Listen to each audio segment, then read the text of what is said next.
आइए मची, संभल के। फातिमा बहन, फातिमा बहन। शांति बहन, तुम कब आई? हमें खबर कर लेती तो हम तुम्हें स्टेशन लेने आ जाते ना। सब कुछ इतना अचानक हुआ कि खबर करने को वक्त ही नहीं मिला। आइए ये बैठिए ना, संभल कर, आराम से। ऑफिस के किसी काम से नीतू को यहाँ आना पड़ा, इसीलिए आ गए। अच्छा अच्छा, कैसी है नीतू बिटिया? बहुत बढ़िया, बहुत बड़ी सीबीआई ऑफिसर बन गई हैं। अल्लाह बड़ा है, तुम जैसी माँ की बिटिया को तो बड़ी अफसर ही बनना था। और आप बताओ, रज़िया कैसी है? अच्छी है, कॉलेज गई है। अच्छा, और बेटा हमारा कैसा है? क्या हुआ बहन, आप खामोश क्यों हो गए? बताइए ना, हमारा हुसैन कैसा है? कहाँ है वो?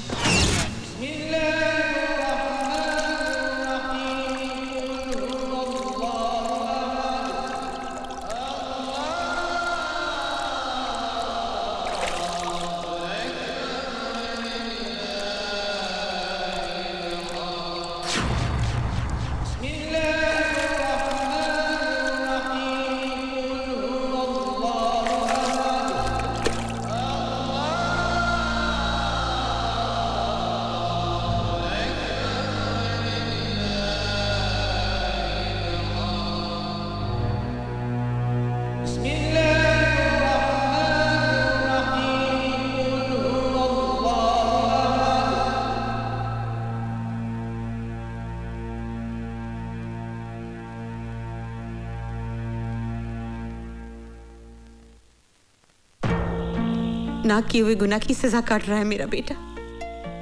जमाना ही बदल गया है बहन, चारों तरफ खून खराबा, लूट मार, ईमानदारी और वफादारी का तो नाम ही नहीं रहा। पर तुम फिक्र न करो बहन, मेरी नीतू बहुत बड़ी अफसर है। मैं उसे कहकर हमारे हुसैन को छुड़वा लेंगी। और कितने एहसान करो कि तुम मुझ पर। दोस्ती और भाईचारे के बीच में एहसान की बात करके मुझे अपनी नजरों से मत गिराओ। तुम तो मेरी बचपन की सहेली हो बहन। तुम्हारी कुर्बानी भाईचारे की मिसाल है। काश की बात इस देश के हर हिंदू और मुसलमान की समझ में आ जाए। वो दिन भी जरूर आएगा। खुदा करे ऐसा ही हो। जरूर होगा।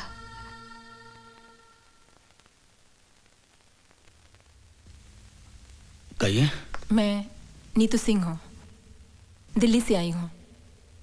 मेरी माँ और आपकी माँ बहुत अच्छी सहेलियाँ हैं। आप शांति मौसी की बेटी हैं? जी हाँ। अम्मी जान अक्सर आप लोगों का जिक्र किया करती हैं। हमारे घर में भी अक्सर आप लोगों का जिक्र होता है। बहुत तारीफ करती है मेरी माँ आप लोगों की। जानते हैं, जब माँ बम्बई आई तो सबसे पहले अम्मी जान से मिलने गई आपकी, और माँ को बहुत अफसोस हुआ आपके बारे में सुनकर। मैं आपके दुख में शरीक होना चाहती हूँ। कुछ बताएंगे आप? बताने को रही क्या गया है। जितनी सजा थी कट गई, अब तो रिहाई का वक्त है। भवानी प्रसाद के बारे में क्या जानते हैं आप? उसके साथ तो बहुत लंबा हिसाब है।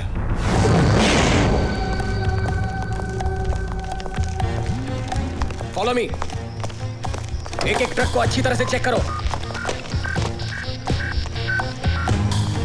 जल्दी चेक करो, अच्छी तरह से चेक करना। क्या बात है इंस्पेक्टर?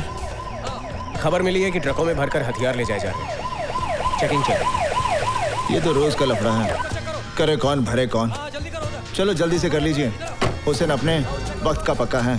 क्या बात है इंस्पेक्टर? सर, खबर मिली है कि ट्रकों में भरकर अवैध रूप से हथियार ले जाए जा रहे हैं। वो खबर गलत है। मलाड में ट्रक पकड़ी गई है, जाने दो इन्हें। नहीं सर, ये इन्फॉर्मेशन पक्की है। इन्हीं में से किसी एक ट्रक में हथियार भरे हुए हैं सर। मैंने कहा मुझे मैंने कहा ना, यहाँ कोई हथियार नहीं है। सर मुझे चेक तो करने दीजिए। This is my order. जाइए आप। सर,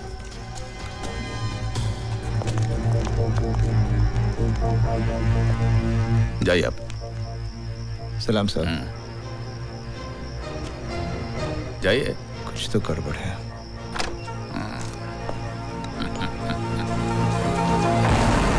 बोल रहा हूँ। भवानी भाई भाग मारे बोल तो है। हाँ, क्या बात है बाग मारे? तेरा हथियारों से भरा ट्रक चेक पोस्ट से पार करवा दिया मैंने। फिर तो नो प्रॉब्लम। तुम्हारे कमीशन का 5 लाख तुम्हारे घर पहुंच जाएगा।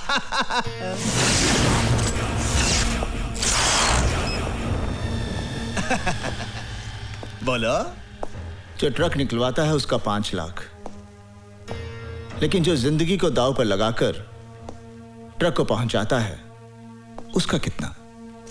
का मतलब? आज पता चला भवानी कि तू जितना ऊपर से काला है उससे कहीं ज्यादा तू अंदर से काला है। गेहूं की गोनियों में बंदूकें, आटे की गोनियों में RDX, मोटर पार्ट्स के डब्बे में हैंड ग्रेनेड्स। मौत की सौदागरी का सबसे बड़ा दलाल निकला तू। इसका मतलब है हमारी जनपत्री तुम देख ही लिए। चलो ये भी अच्छा हुआ, हम दोनों के बीच कोई पर्दा नहीं है, मिल बांट कर धंधा करेंगे। गुड लक का 5 लाख तुम भी थामो। ये तो आज का हिसाब हुआ। 6 साल की नौकरी में तूने हुसैन से अनजाने में ना जाने कितने हथियारों की तस्करी करवाई, बारूद के ढेर से न जाने कितने लोगों की हत्या हुई, औरतें कितनी विधवा हुई, कितने बच्चे अनाथ हुए। उन सब बेगुनाहों की जिंदगी की कीमत कौन चुकाएगा? अबे अंगुली दिया तो पोछा पकड़ता है। एक गोली तेरे कनपटी पर धरेंगे बिना आवाज के ढेर हो जाएगा। 22 रुपए में काम तमाम। मुझे तो 22 भी नहीं खर्चने पड़ेंगे। हुसैन का एक घूसा और तेरी खोपड़ी के 22 टुकड़े। इतनी आसानी से तुझे नहीं मारूंगा। इसी बारूद के ढेर से तेरी चिता जलेगी। हथियारों से भरा हुआ ट्रक मैं पुलिस स्टेशन ले जा रहा हूं।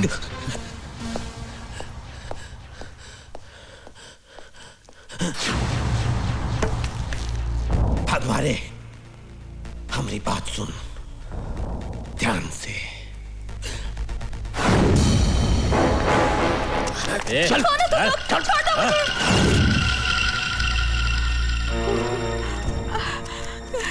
अल्लाह क्या होगा? तुम फिक्र मत करो खाला, हुसैन भाईजान अभी आते ही होंगे। रजिया को कुछ नहीं होगा।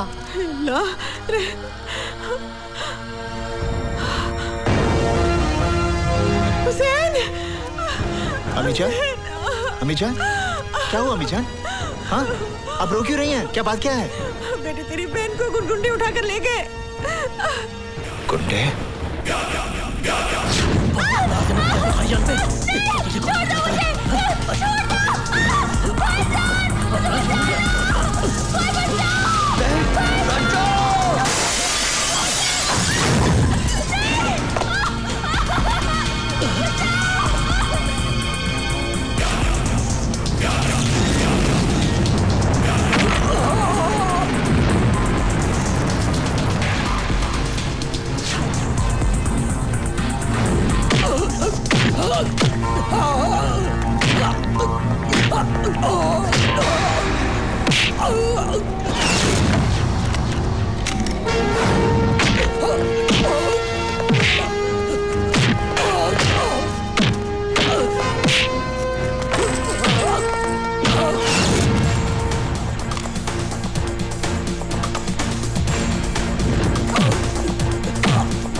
साहब हमें परेशान मत कीजिए, हम तो वैसे भी रात भर से परेशान हैं। परेशान तो तुम लोगों ने कर रखा है। नहीं साहब, आपको गलतफहमी हो गई है। हम तो ईमानदारी और सच्चाई की जिंदगी जीने वाले गरीब लोग हैं साहब। बकवास बंद कर, हमें अपना काम करने दो। साहब ये देखिए AK-47 मिली है। क्या है? क्या है? अल्लाह जानता है, हमें कुछ नहीं मालूम। कुछ नहीं मालूम? ईमानदारी और खुददारी की जिंदगी जीते हो। सच्चाई ये है कि तुम लोग गैर कानूनी हथियारों की तस्करी करते हो। नहीं, हम पर ऐसा इल्जाम मत लगाइए। इल्जाम नहीं, सच्चाई है ये। तुम लोग अपने मतलब के लिए अपना ईमान बेचते हो, अपना वतन बेचते हो। नहीं। अपनी जुबान को लगाम दो साहब। मैं समझ गया आप लोगों की साजिश को। जिन हथियारों को मैं भवानी प्रसाद की मौत बनाना चाहता था, उन्हीं हथियारों की ढाल बनाकर आप मुझे फंसाना चाहते हैं। ये सब क्या है बेटा? ये क्या बताएगा, मैं बताता हूं। तेरा बेटा देश का दुश्मन है। दंगे फसाद करवाने वालों को यह हथियार सप्लाई करता है। और वैसे भी तुम लोगों के पास है क्या? या तो AK-47 है या इस देश के लिए नफरत है। ASP, ये नफरत तुम जैसे बेईमानों ने अपने स्वाद के लिए पैदा की है। हर इंसान पहले हिंदुस्तानी है, फिर बाद में मुसलमान या हिंदू। इस देश की आजादी के लिए जितना खून हिंदुओं ने बहाया है, उतना ही खून मुसलमानों ने बहाया है। अरे बंद कर ये हिंदू और मुसलमान के नाम पर देश को बांटने का खेल। क्योंकि जिस दिन इस जनता को ये खेल समझ में आ गया ना, उस दिन तुम्हें अपना सर छुपाने के लिए ये जमीन भी कम पड़ेगी। अगर अब भी तुम एक सच्चे हिंदुस्तानी हो तो जाकर अरेस्ट करो उस भवानी को जिसके तुम दलाल हो।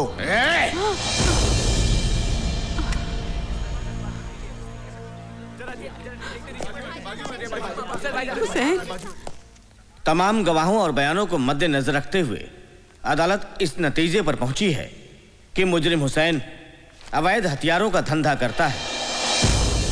लिहाजा यह अदालत मुजरिम हुसैन को 5 साल की सेक्शन 25 आर्म्स एक्ट के तहत बामुशक्कत सजा देती है।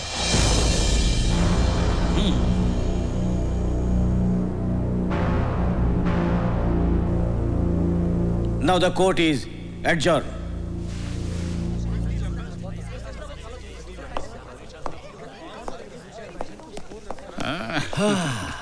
देख लिया भवानी प्रसाद लल्ला से टकराने का अंजाम। अपनी बर्बादी का बीज तूने बोया है, फसल मैं काटूंगा। जेल से छूटते ही तेरा नाम और निशान मिटा दूंगा। खुदा हाफिज।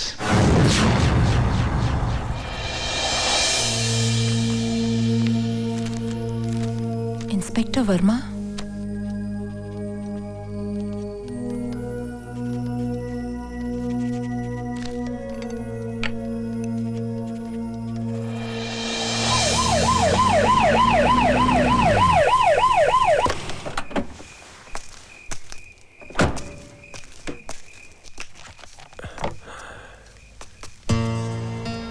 जी कहिए। मैं CBI ऑफिसर नीतू सिंह। आइए आइए, बैठिए बैठिए। आपको गोली लगी इस बात का बहुत अफसोस हुआ। ताजुब है, आजकल पुलिस वाले ही पुलिस वालों पर गोलियां चला रहे हैं। वो सब ठीक है, मगर आप मेरे पास क्यों आई हैं? CM मर्डर केस के चश्मदीद गवाह हैं आप। और फिर आपके साथ भी तो ज्यादती हुई है। क्या किया है पुलिस डिपार्टमेंट ने हमारे लिए? अरे मेरे पति को गोली लगी और कोई पूछने भी नहीं आया। हाँ मैडम, आप जाइए मैडम, मैं आपके आगे हाथ जोड़ती हूँ, आप हमारे पे रहम कीजिए मैडम। प्लीज मैडम, इसकी बात का बुरा मत मानिएगा। मैडम प्लीज आप जाइए, प्लीज मैडम, हम पर रहम खाइए। बस करो मैडम, ठहरिए मैडम। CM का मर्डर होम मिनिस्टर भवानी प्रसाद की साजिश थी। और तुम पर गोलियां किसने चलाई? SP वाघमारे ने।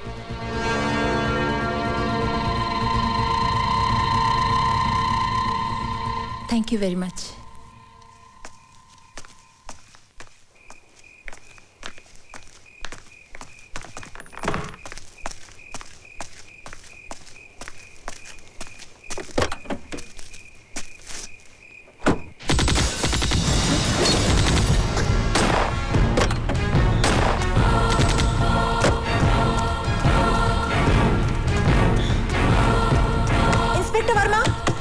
इंस्पेक्टर वर्मा, दरवाजा खोलो।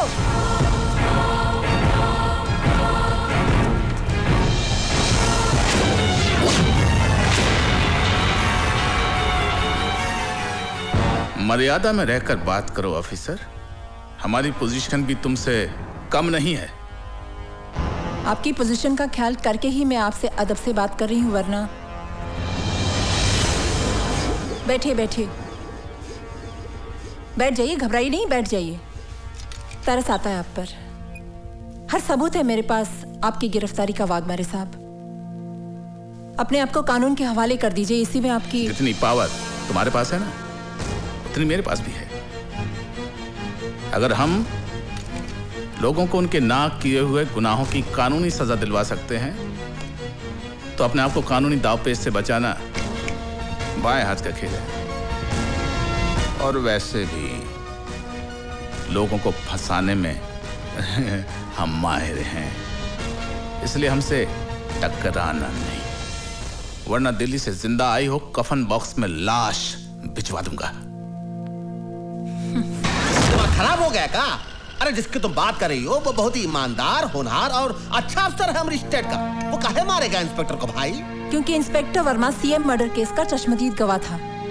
ठीक है, कोई इंस्पेक्टर मर गया, उसका कत्ल हो गया, उसको किसी ने मार दिया, लेकिन जरूरी थोड़े ही है कि वाघमारे ने ही उसे मारा। सर, सारी वारदात मेरी आंखों के सामने हुई है, कोई और उसे क्यों मारेगा? ए मैडम, EBPL भवानी प्रसाद लल्ला का स्टेट है, कोई तुम्हारा दिल्ली नहीं। यहाँ पर तुम मेहमान बनकर आई हो, मेहमान बनकर ही रहो, मालकिन बनने की कोशिश मत करो। और एक बात सुन लो, ये जो तुम ख्वाब देख रही हो ना कि तुम्हारे कंधों पर और तमगे लगाओगी, वो भूल जाओ, वरना जो तमगे लगे हुए हैं वो भी उतर जाएंगे और तुम्हारी वर्दी को तुम्हारा कफन बनाकर तुम्हें शमशान पहुंचा दूंगा हम।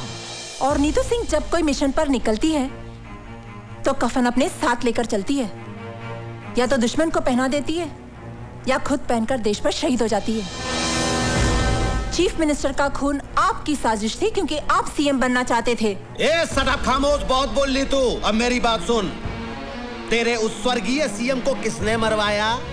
हमने, भवानी प्रसाद लल्ला ने मरवाया। अब कर ले जो तू करना चाहती है, लेकिन एक बात याद रख, अपनी अम्मा को जरूर बता दियो, जो पहले ही अपने देशभक्त पति को खो चुकी है, कि बहुत जल्द वो अपनी इस औलाद से भी हाथ धोने वाली है। Now get out. I will get out, but I will also get you hanged for this.